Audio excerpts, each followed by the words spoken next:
Second phase land పూలింగ్కి వెళ్ళే ముందు ఒక 2-3 అంశాలు మీతో పంచుకొని క్విక్గా నేను ఎక్కువ సమయం తీసుకోను. మొదటి నుంచి కూడా 2014లో ఇక్కడ రాజధాని ప్రక్రియ ప్రారంభమైనప్పుడు నేను హైదరాబాద్లో సెస్ అని centre for economic and social studies అని ఒక ప్రముఖ సోషల్ సైన్సెస్ రీసెర్చ్ ఇన్స్టిట్యూట్లో ప్రొఫెసర్గా ఉంటూ ఆ రోజు మేము మా మధ్య వచ్చినటువంటి చర్చల ప్రకారం నాది అర్బన్ ఏరియా సిటీస్ నా రీసెర్చ్ ఫీల్డ్ కూడా.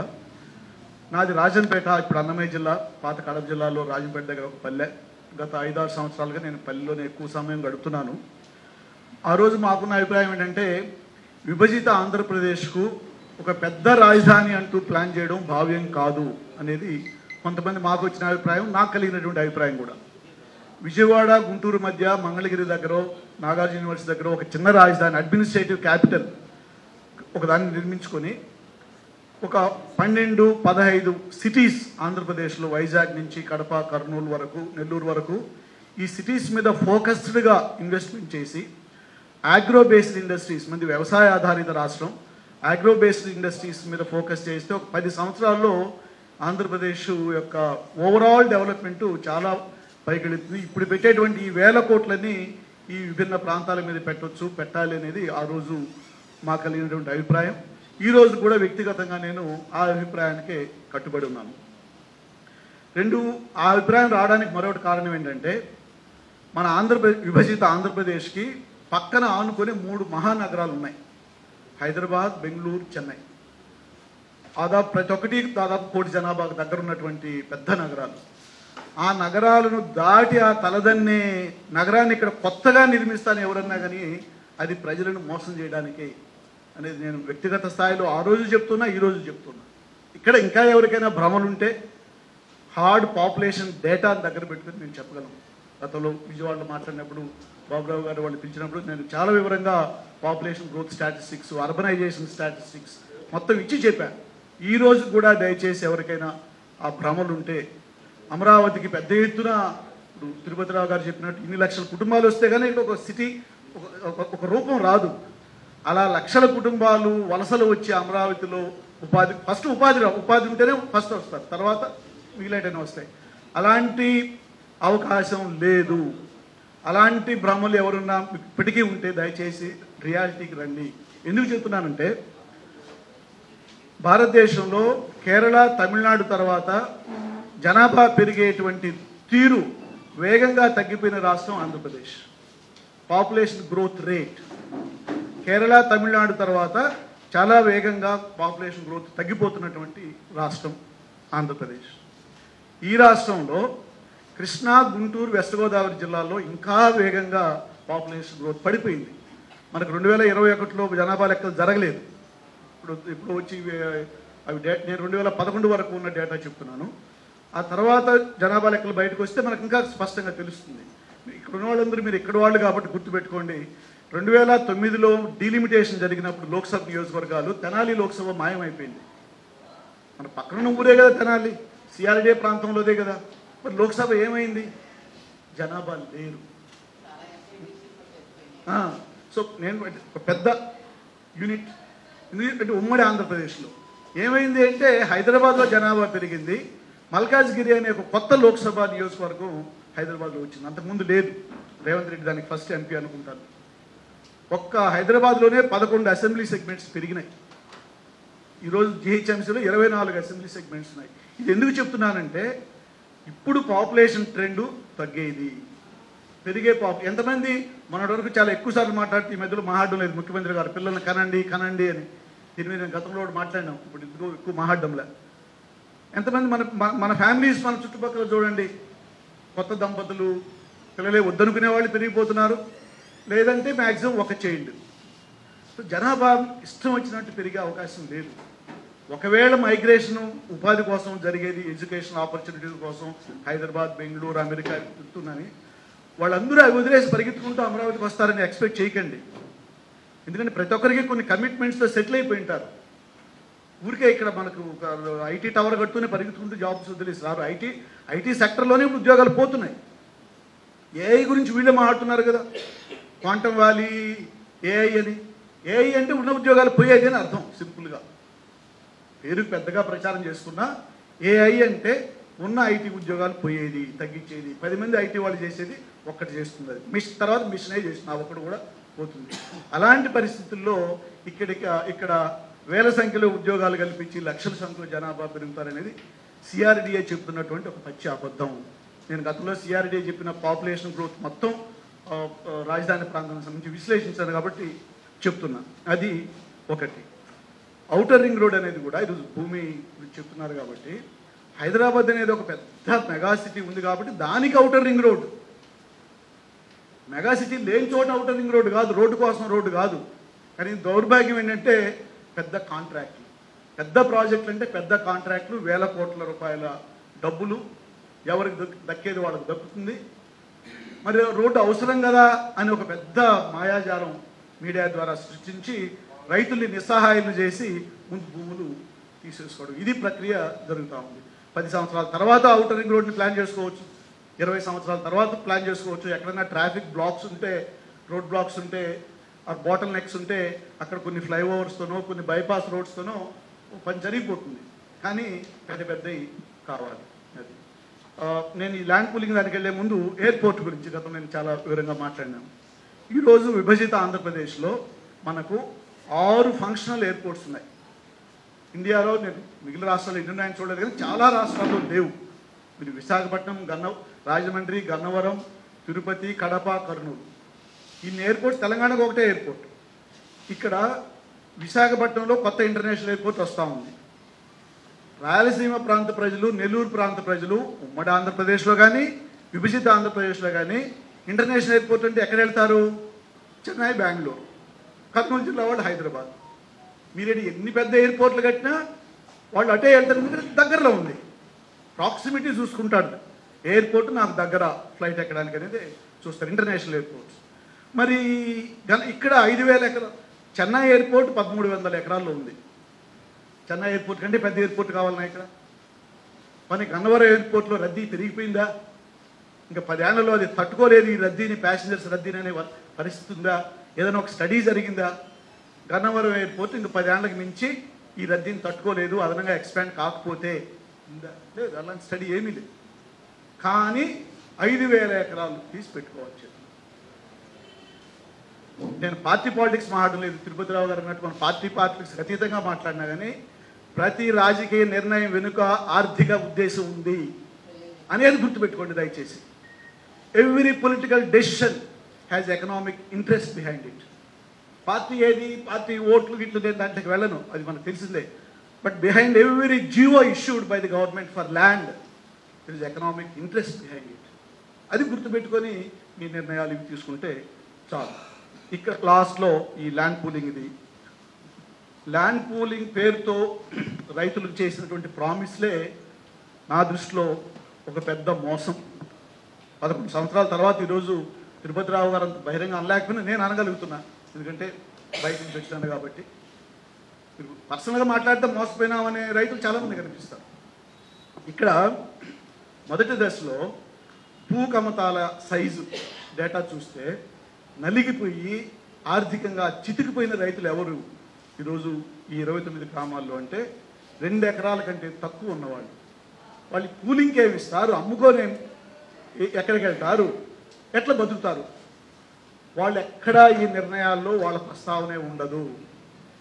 2 ఎకరాల కంటే తక్కువ భూకమతాలు ఉన్న వాళ్ళ శాతం 71%. 29 గ్రామాల్లో వాళ్ళు ఎక్కడ కనపడరు. మనకు ఊళ్ళో పోతే కనపడడం వేరు, ఈ నిర్ణయాలలో, ఈ చర్చల్లో వాళ్ళు ఎక్కడా కనపడరు. తీవ్రంగా కుటుంబాలు చితికిపోయిన వాళ్ళు ఆర్థికంగా ఈ 71%. మరి వీళ్ళు ఎక్కడున్నారు ఈరోజు? ఇంకే ఉండండి, లేకపోతే వెళ్ళిపోండి, అదే పరిస్థితి. ఇప్పుడు ఈ 16,000, 20,000 ఎకరాలకైతే ఏదో జియో ఇచ్చినారో అక్కడ ఇలాంటి డేటా ఇవ్వమని చెప్పండి ప్రభుత్వాన్ని.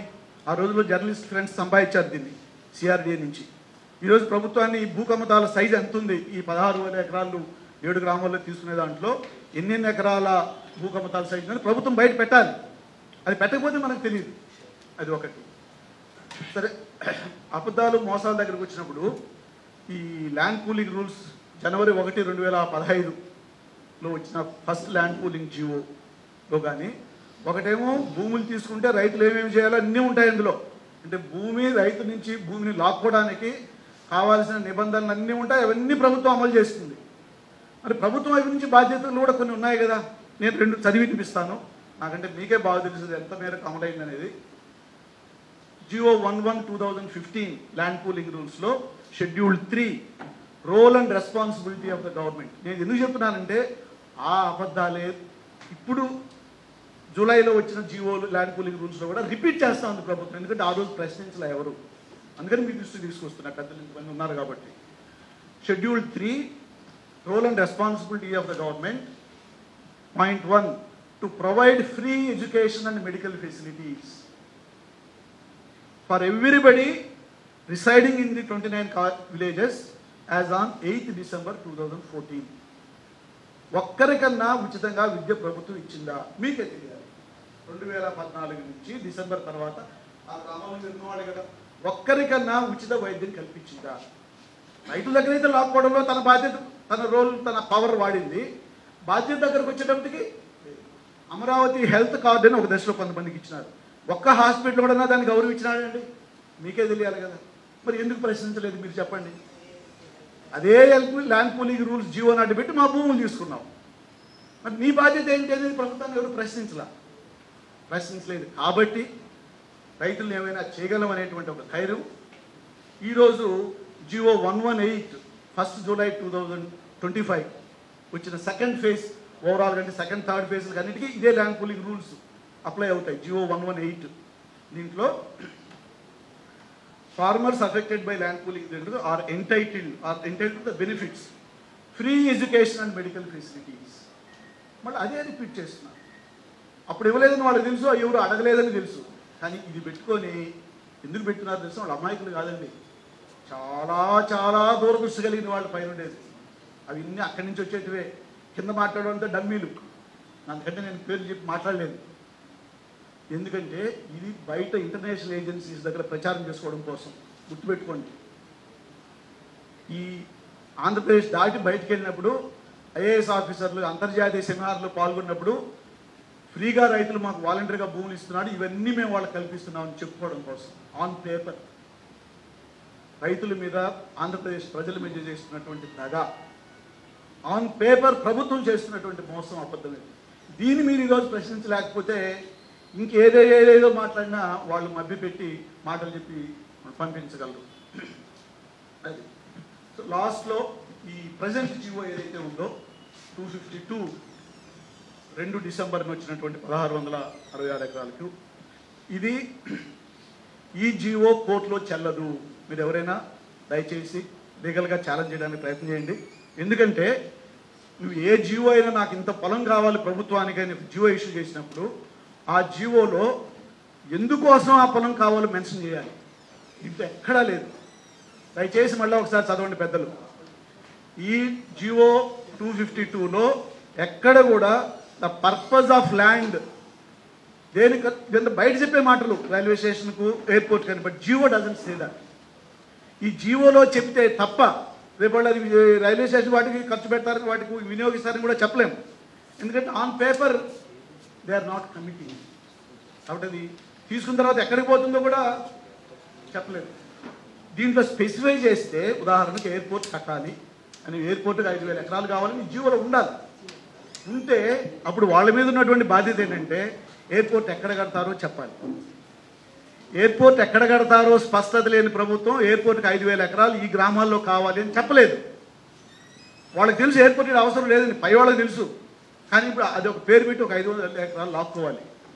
ఈ జియో ఈజ్ ఇల్లీగల్. ఈ జియో ప్రకారం గ్రామాల్లో భూ సమీకరణ చేయడానికి ప్రభుత్వానికి హక్కు లేదు. ఎందుకంటే ఈ 16,000 పైచులకి ఎకరాలను తీసుకునేది ఏ ప్రయోజనానికి వాడుతున్నావో చెప్పకుండా రైతుల దగ్గర భూమి తీసుకోవడానికి ప్రభుత్వానికి హక్కు లేదు. కాబట్టి దీన్ని మీరు ప్రశ్నించండి, కోర్టులో ఛాలెంజ్ చేయండి. ఇది కోర్టులో ఒక జడ్జి సరిగా దీని మీద పెడితే ఒక అరగంటలో దీన్ని డిస్మిస్ చేయొచ్చు, జియో చెల్లదు అని. అప్పుడు ప్రభుత్వం తిరిగి జియో ఇవ్వచ్చు, అధికారం ఉంది. కానీ స్పెసిఫై చేయాలి. ఈ 16,000 ఎకరాలు దేనికి ఖర్చు పెడుతున్నావు, 1 2 3 4 టోటల్ 1,600 రాగా అది చెప్పకుండా జియో ఇచ్చి simply CRDA is authorized to the authorize? ఎవడు జిఆర్డీఏ? ఈ జియో అడ్డం పెట్టుకుని పల్లెలోకి వస్తే నువ్వు దేనికి ఖర్చు పెడుతున్నావు అంటే మంత్రి ఎయిర్పోర్ట్ అన్నా అండి, ఇంకొక మంత్రి నో, అది చెల్లదు. ఆన్ పేపర్ ఉండాలి.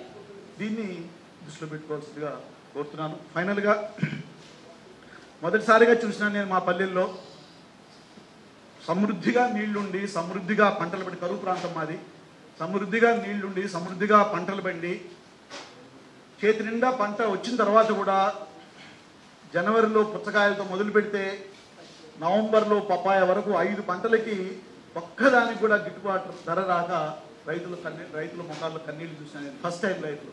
కరువుతో మేము అలవాటు పడి ఉన్నాం. 800 అడుగుల వరకు బోర్లేసి నీళ్లు పడకుండా రైతు అప్పులు పాల్గొనడం మేము, మా వ్యక్తిగతంగా మా కుటుంబం కూడా.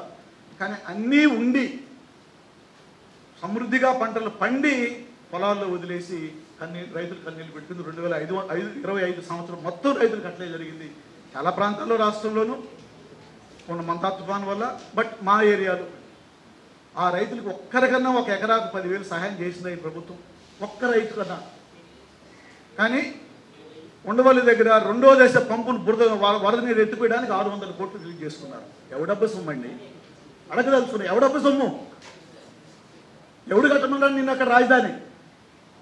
ఒక్క ఎక్స్పర్ట్ కమిటీ రిపోర్ట్ చూపించండి. గత 11-12 ఏళ్లలో అమరావతి రాజధాని నిర్మాణానికి అనువైన ప్రాంతం అని ఒక ఫీజిబిలిటీ స్టడీ జరిగి ఉంటే చూపించండి. అందరూ మీ ఇష్టమే. ఇప్పటి వరకు 60,000 కోట్లు అప్పు చేసినారు. ఇంకెన్ని చేస్తారో తెలియదు. మిమ్మల్ని అడిగేవాళ్ళు లేడు, మిమ్మల్ని ప్రశ్నించేవాళ్ళు లేడు. ఈ పంటలు నష్టపోయి కన్నీళ్ళు పెట్టుకున్న రాష్ట్ర రైతులు అందరూ నీ అప్పులు తీర్చాలి ఇప్పుడు. ఎందుకంటే ఇది రాష్ట్ర బడ్జెట్ మీద అప్పు. ఇది ఇక్కడ మాత్రం రోజుకు ఒక ఏజెన్సీ నుంచి 1,000 కోట్ల అప్పులు తెచ్చి రోజుకు ఒక డ్రైన్ పేరుతోనో, ఒక రిజర్వాయర్ పేరుతోనో, ఒక ఎత్తిపోతల పేరుతోనో అమరావతి మీద ఖర్చు పెడుతున్నాం. తులసీధర్ గారు చెప్పింది వాస్తవం. రాయలసీమలో చాలా అసహనం ఉంది ఈరోజు. ఆ అసహనాన్ని నేను వ్యక్తం చేస్తున్నా ఆ ప్రాంతం నుంచి వచ్చినవాడిగా. బట్ నేను ఒక ప్రాంతీయ విద్వేషాన్ని రెచ్చగొట్టడానికి మాట్లాడడం లేదు. నేను ప్రపంచం చాలా చూశాను, ఒక పరిశోధకుడుగా, ఒక స్టూడెంట్గా. బట్ ఇలాంటి వాళ్ళు చేసే చర్యల వల్లే ఈరోజు హైదరాబాద్ వదిలేసి వచ్చినాం. రాష్ట్ర విభజనలో ఇప్పుడున్న ముఖ్యమంత్రి పాత్ర తక్కువేం కాదు, దయచేసి గుర్తుపెట్టుకోండి. ఈరోజు ప్రాంతీయ వైషమ్యాలు, ప్రాంతీయ విభేదాలు పెరుగుతున్నాయి ఆంధ్రప్రదేశ్లో అంటే అమరావతిలో జరుగుతున్నటువంటి మోసం ప్రధాన కారణం. అక్కడ రైతులు మోసపోయినారు, రాష్ట్ర ప్రజలు మోసపోతున్నారు. ఇప్పుడు దీన్ని దృష్టిలో పెట్టుకొని భవిష్యత్తులో తగిన నిర్ణయాలు తీసుకోవాల్సిందిగా కోరుతున్నాను. Thank you.